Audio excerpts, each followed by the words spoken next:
Bryan Reynolds. Wow, a 30-game on-base streak for him. It's average, it's power. Look at the 18 extra base hits. Wow, he's on base constantly. And we've had this conversation, Mike and CY, before calendar turns to June, and there's Bryan Reynolds heating up. It's hitting season in Pittsburgh. I mean, 465 on base. I can imagine, Mike, just an entire month you're just getting on base. Feeling that good? You just love Every single day. You get to the yard, you're like, I know one thing I'm doing today is finding a way to get on base. Sure. Watching Bryan Reynolds this season has been fun. The last few years for him, he's been a good player. You're talking about a guy who consistently throws up 20-plus home runs. He came in as big prospect for the Pirates. You're expecting him to be a guy, a lot of pressure on him, had the pressure of being like the #1 face of the Pirates. Now he has some people around him. I'm looking forward to digging into this. Max did a great job putting this breakdown together. Let's go ahead and get into it. Bryan Reynolds, as of late, for the Pirates in this offense, sitting in that 2-spot, 3-spot in the lineup, is really starting to put an amazing season together. Lauren, you talked about it, over 400 on base in this run that he's on, and even throughout the entire season, he's found that balance. He's a very different hitter from both sides of the plate, but he's found that consistency in the lineup. And when you look at the OPS leader since May 23rd, you're talking about PCA, who everybody knows is the hottest player in baseball right now. Jordan, who's going to be an MVP.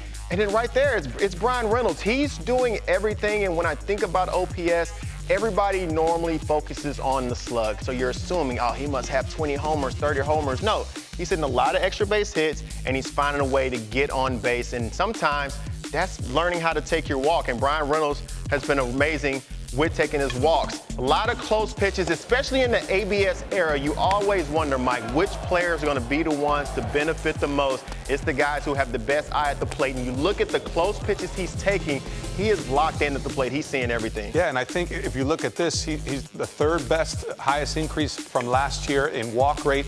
What that's telling me, CY, is that he feels real comfortable at the plate. And I think sometimes winning the at-bat at that specific moment is spitting on the pitch that the pitcher wants you to swing at. Right. So you could create the favorable counts. You know, you take that 2-1 pitch that's just borderline.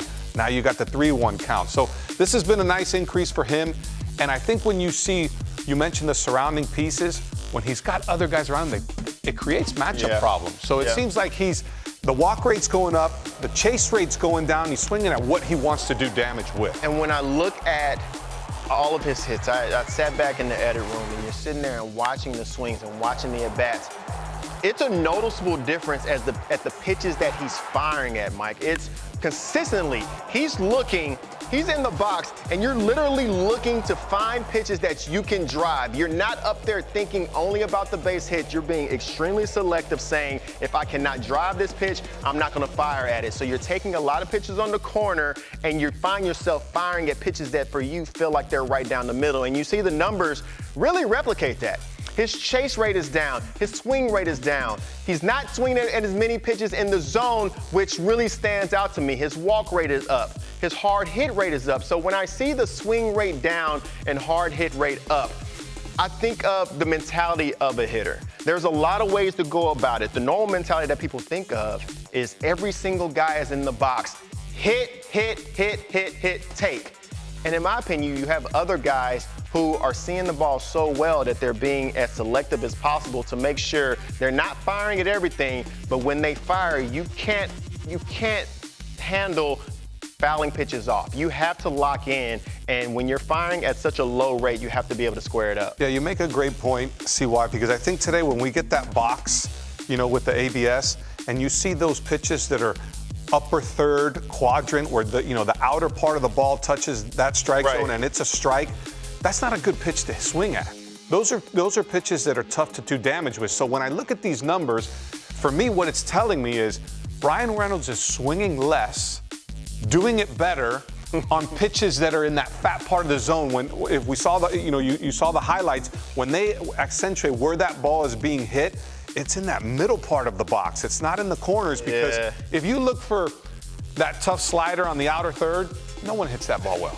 That's why it's called the tough slider on the outer third. So you're almost at the point where, as hitters in today's age, and always, you need to take advantage of the mistake. So here, we'll take a really good look at there's a significant difference from his right-handed and left-handed stance, let's say. You know, a full 10. What do you like right-handed? Well, what I like right-handed, you know, talking to most switch hitters, I remember talking to Jason Varitek, and I was like, God, it's so great to be a switch hitter. He goes, well, be careful what you wish for. It's two different swings. So you don't just translate one or the other. For Bryan Reynolds, this year, he's absolutely destroying left-handed pitching. So when he's hitting right-handed, he has almost the same production in home runs and RBIs, 100 less plate appearances, and his OPS is right around 1,000. Why is that so significant for a team like the Pirates?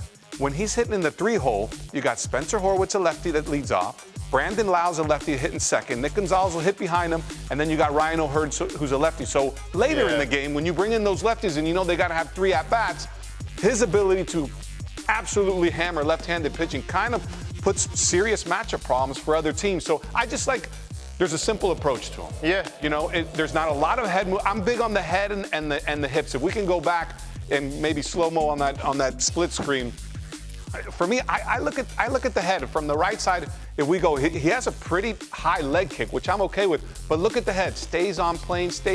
When he lands, right there, he's kind of right on the same plane as when he was getting ready for his load. And for me, that's so important because with the movement guys have and the velocity guys have in today's game, if you go like this and you have that vertical north-south head movement, man, that puts you in trouble. Yeah, you're talking big leg kick on the right side, left side. We saw the board that's coming up right now, extremely wide. He gets a really wide base on the left side, doesn't play with as much power, which normally plays with the wide base and a narrow base. A little less athletic, but more focused on putting the back on the ball. And you're seeing it's not too many guys in the game, nobody in the game who has a wider base than him. Going to the park in June and about to find a way is Bryan Reynolds. Keep it simple, Roberts, like I always say. Yeah, that's right. That's our mantra here. Oh, there's still more tape. Yeah, I mean, but the last thing I want to focus on, y'all, just real quick, why is this all happening? Lauren and Roflo, I think you'll like this.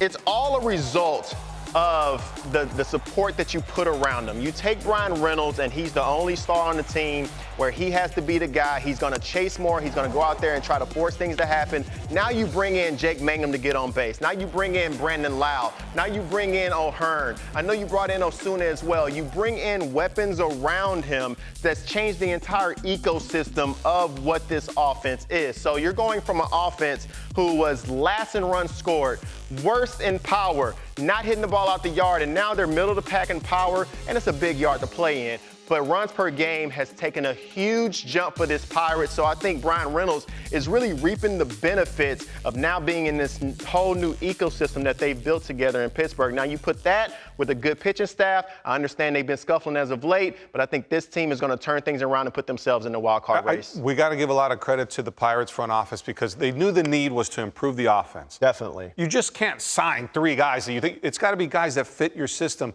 And we're looking at, with O'Hearn and Lau, the combination of guys that you already had with, guys like, Bryan Reynolds, they've really made a big jump. When you go from last to 4th in runs scored, you're doing something different. And although they've kind of been up and down, this team is still 2.5 games out of the wild card.